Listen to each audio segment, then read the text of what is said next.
Today we're going to go out and look at my peach tree. I've been going back and forth with this thing for the last couple of years. Am I going to cut it down? Am I not going to cut it down? I got this from a guy who lives just down the road from us. When we first moved here, I got his little sapling. And it came from a seed from his peach tree in his yard. I actually had a couple saplings that he gave me. This is the only one that survived. And it's only produced fruit one other year. And that year it had blossom rot. And one of the locals, and actually a couple of you commenters, left notes saying, hey, I know it sounds crazy, but you should put raw milk on the tree because blossom rot is a sign of calcium deficiency. And so what I have done is I have watered the tree with raw milk and I have sprayed it with raw milk. And it doesn't look the healthiest. There's some dead branches here. But for the most part, this tree looks pretty healthy. There's no leaf curl on it. There's no other major issues. It's a nice big tree. And it's got fruit on it this year. Last year, no fruit. And I think most of the time we don't get fruit because the blossoms will come out here on these things. And we'll get a late freeze because we're at a higher elevation here in the Ozarks. We're at about this is at about 2,250 feet where I'm standing right now.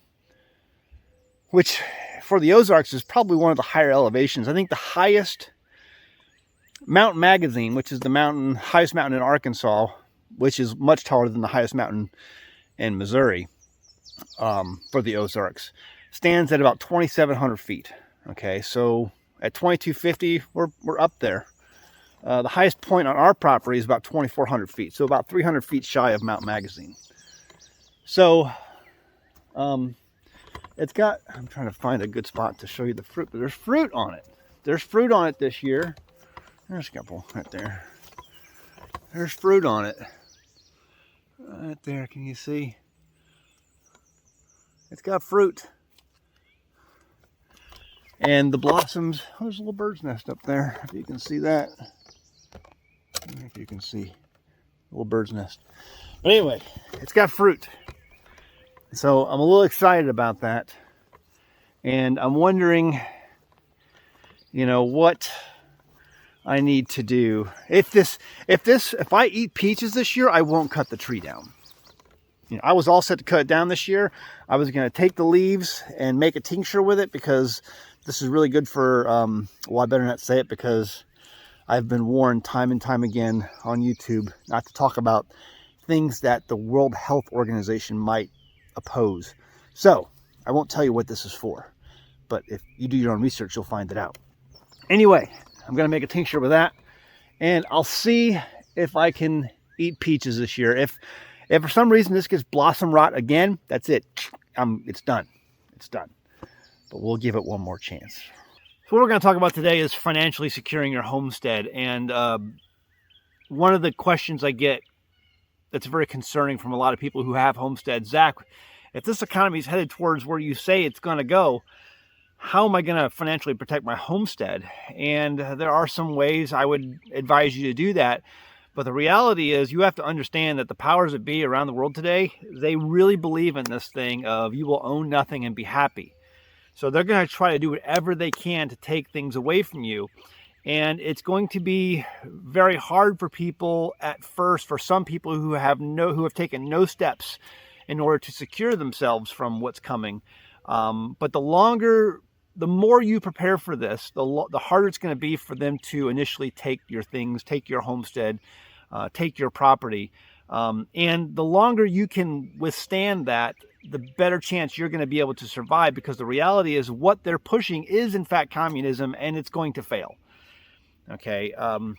It always does. And so you just have to get through the other side of that. That's why I have told people for years on my channel, get your family, find a hole and crawl down in it, because you need to be able to withstand the storm that's coming. And the longer you can withstand that storm, the better chance you're going to be able to come out on the other side of this.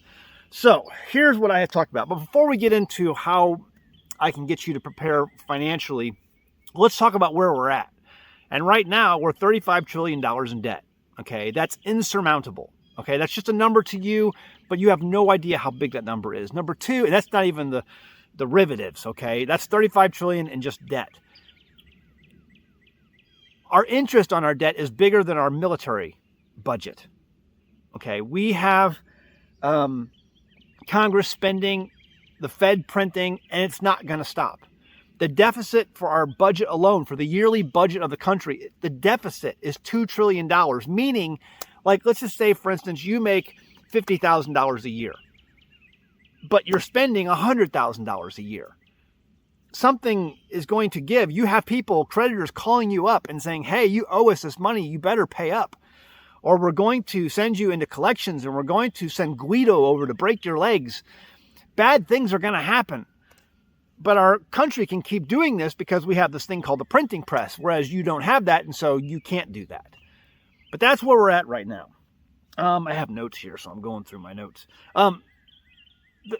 So just the other day, and I think a lot of people missed this, but it was talked about here and there, but I think people have missed this one point. So the administration came out the other day and said, okay, we're going to have these new tax increases, and it's going to be for the rich, which means it'll eventually get to you. It doesn't matter how rich you are. They always say that, but it's never true. So it's for the rich, and we're going to have new tax increases, and we're going to increase capital gains tax to 44.6%. Now that 0.6 is important. We'll get to that in a second. 44.6% capital gains increase, which they say is the largest amount of capital gains since the 1920s. But the thing a lot of people are mentioning when they mention it, well, they don't mention when they mention this thing, this new capital gains, is that they have also proposed a 25.3% increase on unrealized gains. Or no, this is a completely new tax. 25.3 tax on unrealized gains. What does that mean?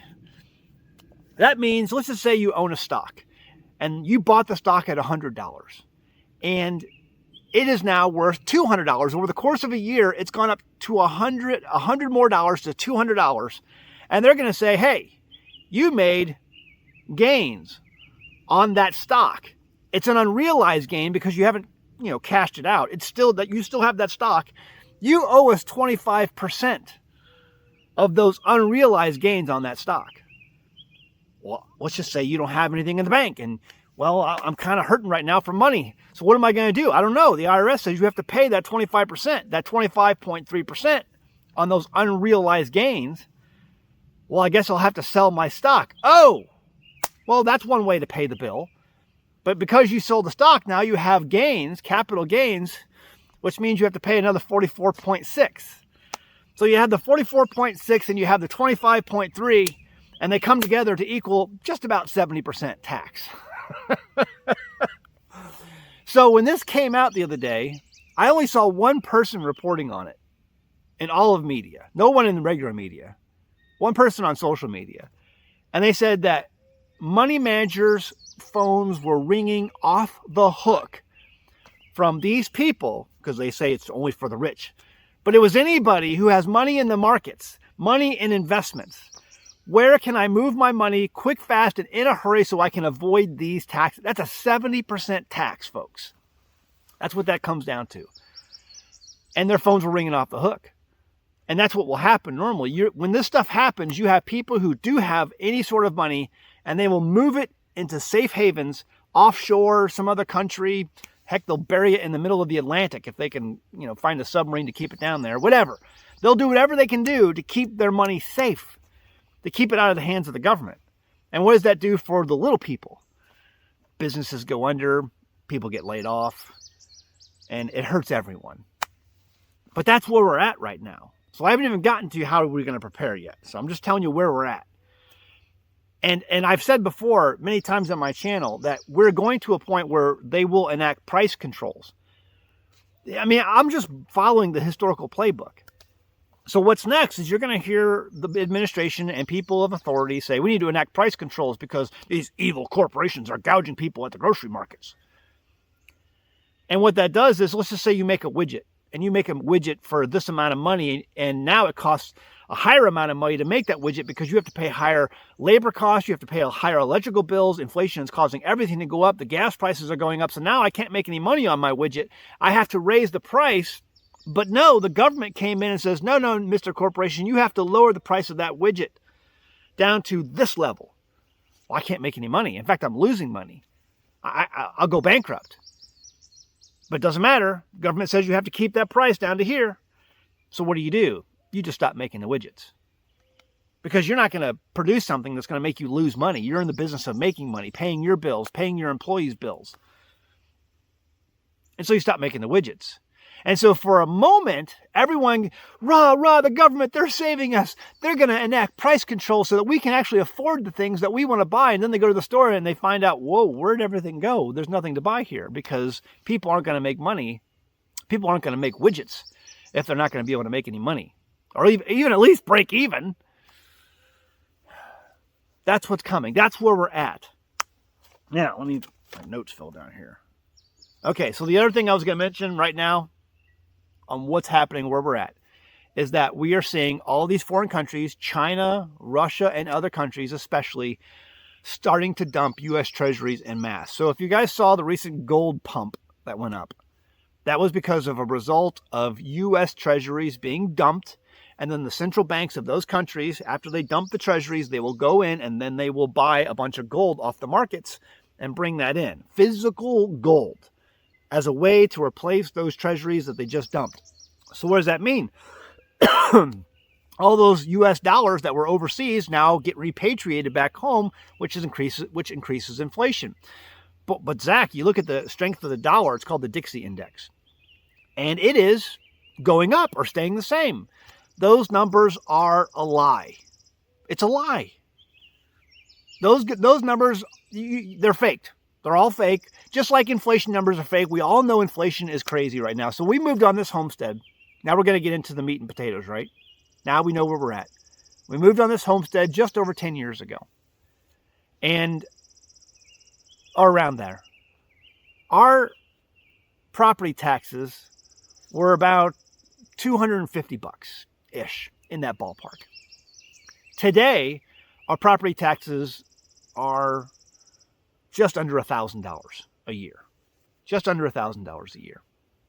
And that's an increase of 280%. Last time I did the math on here just before I came out here. 280%, and averages out to about 28% per year increase. You want to know what real inflation is? Measure your property taxes and then average those out throughout the years and see that's what the real inflation numbers, in my opinion, as a whole, average about 30% right now.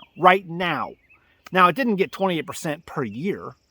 I mean, it's averaging it out. I mean, one year, the first year was a little bit increased, then a little bit more increase, a little bit more. But you average it out, it's 28% increase over the last 10 years. But right now, I'd say our real inflation numbers are around 30%. If you believe the government numbers that inflation is only 2% and you're going to the supermarket, or 3%, whatever, and you're going to the supermarket and you're buying your groceries and you still, at the end of the day, after you load those groceries and you look at your bill, you still think it's 3%, you are a complete and total moron. Stop it. Get some help. The reality is inflation numbers are a lie. The Dixie Index numbers all the numbers are a lie. They're lying to you in order to keep the population at bay and from you going to the torches and pitchforks. And we have an election coming up, so who knows what's going to happen there. Listen, the first way I think you can prepare your homestead for what's coming, this collapse, is what I told you before. I started promoting Genesis Gold Group. Now, Genesis Gold Group, a company like that, and there's other companies out there, that's for people who are locked into 401ks, they have IRAs, they have savings accounts that are locked in, they can't touch them. There's no way to pull them out and buy physical metals, okay, that you can keep at home. Okay, they can't do that. I'm talking for those people who have a job, who have a 401k, who you call up your broker and be like, hey, I want my 401k. I'm sorry, there are rules that don't allow us to give you your money. You have to wait a certain time. You have to reach a certain age before we give you. Okay, call Genesis Gold Group, and then they can get that money or those investments, 401k, transferred into something physical that you also can't touch, but at least now it's in physical form. That's the benefit of a company like that. And a lot of you guys took advantage of that. And that was one of the few companies that I bring on my channel that I actually do get a little bit of a kickback for. But I know I talked to the owner of the company. A lot of you guys took advantage of that. And that was in November of 2022 when I started pushing that. And my goodness, has your money gone up? And it's not that you've made money on your investment, because that's not gold and silver is not an investment, guys. All you did was secure wealth. You didn't make any money. Well, Zach, gold's gone up $600 since then. Yes, it's gone up $600 since then, but you didn't gain any money. You just saw the value of the dollar go down. And all you did was just keep your money from going down the toilet. You kept your purchasing power from going down the toilet. Because if you have a 401k and it's in paper investments, in the stock market and all these things that you don't own anyway because you don't hold it. Well, Zach, if you don't own it, if you don't hold it, you don't own it. That's true, but you don't hold any of your 401k either. Someone else does. And it's all paper. It's all denominated in dollars. So wouldn't you rather have physical metals that you can put in a vault that you also can't touch, but at least it's in physical? You're just safeguarding at that point. If you can hold it and own it, great, fantastic. That's the way to go. But a lot of you guys don't have that option. So if you're still waiting to secure your 401k, man, stop waiting. All right, my notes fell down again. So there's been a $600 increase since I started promoting that product. I told people gold's going to go up. Gold's going to go up. It's not that it went up. It's just the dollar went down. Bottom line, guys, is be a producer. If you can produce eggs, if you can produce meat, if you can get out of debt, make sure your land is paid off. Try to pay off that land. If you can get out of the 401k and then pay off the land, pay off the land. What I think is going to happen is they're going to raise property taxes so high that you can't pay those property taxes. And then you have to figure out, you're going to have to just give it up. And the state will give you something for it, maybe give you some money and send you back to the city, and you can live in a 15-minute city from here on out and, eat the porridge like everyone else eats. I don't know. I don't know how this is going to play, but historically, what happens is they raise property taxes so high that you can't afford it, and they take your land. That's historically how it's been done. How you mitigate that threat is by owning physical metals that at the time you can take little by little every year if need be, convert it into whatever currency that is being used during that time process, and then pay off your property taxes. That would be the way to go. But you can also do it by making your land produce eggs, meats, having skills like being a butcher. I tell people that is the number one skill you can have, is to learn how to be a butcher, learn how to process animals, because most people don't know how to do it. The reason it's so valuable of a skill is because it's rare, just like gold and silver is rare. Have a way to be a producer on your homestead. Start a small business. And I've said before, Zach, the people ask me, how do I make money on my homestead? How do I make my homestead viable? You do it the same way all homesteaders have done throughout all of history. Multiple revenue streams, even if they're tiny revenue streams. Having many, many tiny revenue streams, it insures you against so much calamity that can be coming. It's this season for this, so we're going to sell hay. It's this season for that, so we're going to sell meat. It's this season for that, so we're going to sell an overabundance of eggs. Or this season for that, so we're going to, trade in squash. Who knows? Whatever. You're going to figure out lots of different little revenue streams. Some of them are going to be on the up and up, and some of them may be black market. But that's how homesteaders have always survived throughout history. History is your best educator, guys. You can do this. There are crazy, crazy times coming, and it's not going to get better. It's going to get a lot worse before it gets worse. That's my new catchphrase. I've been using it a lot lately. It's going to get a lot worse before it gets worse. But the way you mitigate that is to be proactive, take steps now to make your farm produce, even if you have a job, because the reality is you're probably going to get laid off at some point. The layoffs are coming in quick, fast, and in a hurry. But look for different revenue streams. Start a small business. Start a home-based business.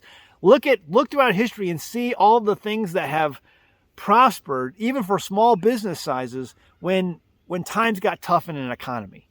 There are people who do okay, but you got to switch gears.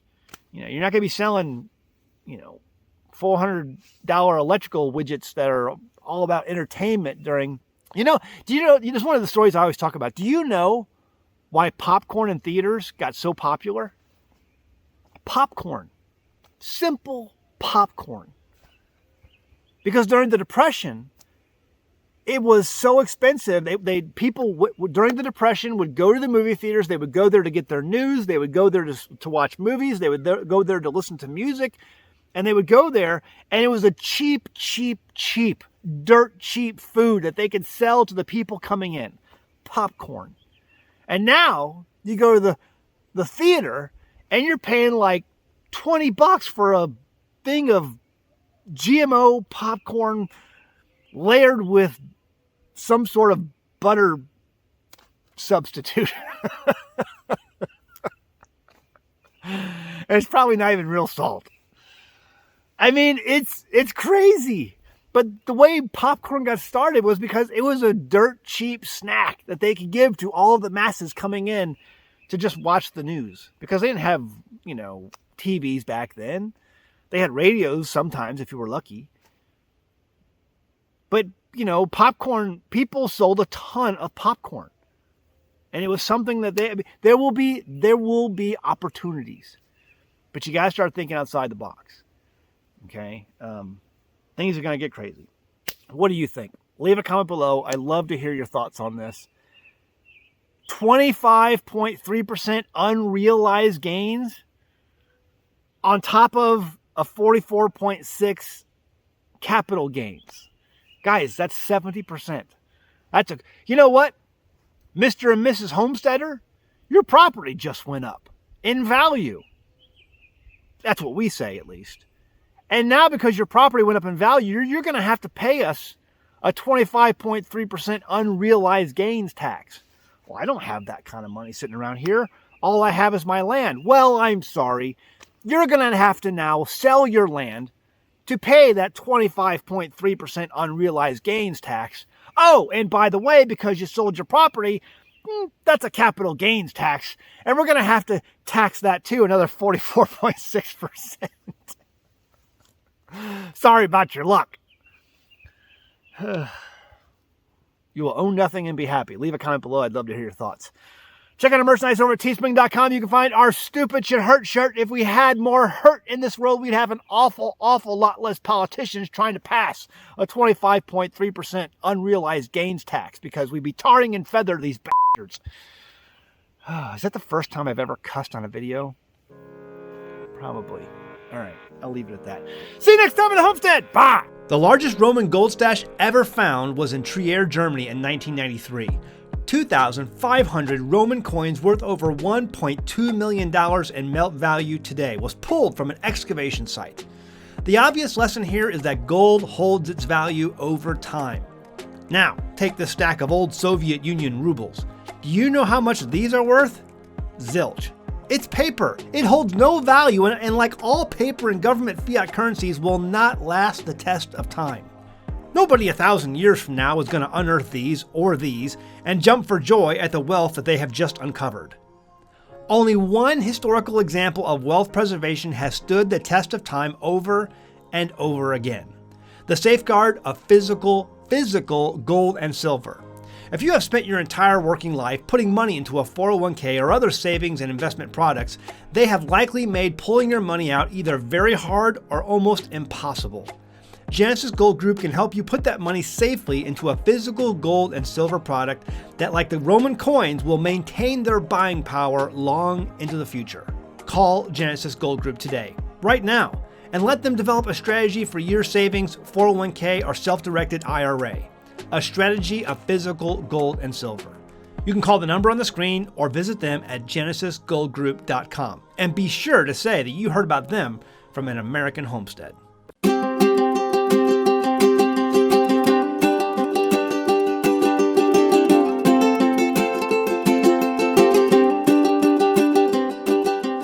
Hey guys, did you know you can become a patron of an American homestead? They get access to private videos, and we send them gifts from the homestead that we make here on the homestead. And we also enter our patrons into special giveaways that are only available to them. And before you go, please check out these other great videos. Go ahead, click. I'll wait.